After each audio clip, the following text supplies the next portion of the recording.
এতিয়া মই এতিয়া কেৰাহী ওলাম ইয়াৰ পৰা, ইয়াত থওঁ কেৰাহী কুকাৰ যি আছে যি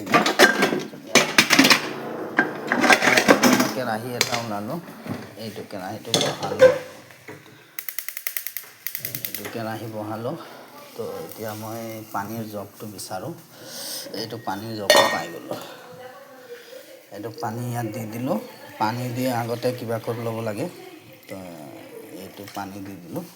তো এইটো পানী মানে তাতে চব্জিটো ঢালি দিওঁ, এইটো গৰম হ'ব দিছোঁ। এতিয়া বেঙেনা জ্বলি আছে, মানে বেঙেনাটো পাল্টাই দিওঁ।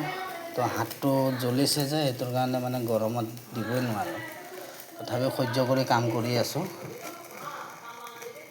মালিকক কৈছিলোঁ, তো মালিকে কৈছে চাই ল, কৰিব পাৰিলে কৰ, তো নোৱাৰিলে তো এতিয়াতো খানাটো বনাই কিনি ছুটি কৰি ল'বি বুলি কৈছে আৰু। এয়া এইটো এতিয়া মই পিছত এতিয়া মই কি কৰিব লাগে এইটো আপোনালোকক দেখাই দিম আৰু, হয় না। তো এতিয়া বৰ্তমান মই এইফালে চব্জিৰ কাৰণে যোগাৰ কৰোঁ। এইটো পিঁয়াজ, জলকীয়া, টমাটৰ দুটা চব্জিৰ কাৰণে, এইটো দুটা চব্জিৰ কাৰণে এতিয়া কাটিব লাগে। লচুনো ঢালোঁ। তো বৰ্তমান এতিয়া মই পিছত আপোনালোকক দেখাই আছোঁ।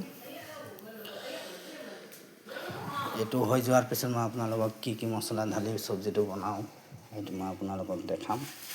বন্ধু বান্ধৱীসকল চাই ল'ব।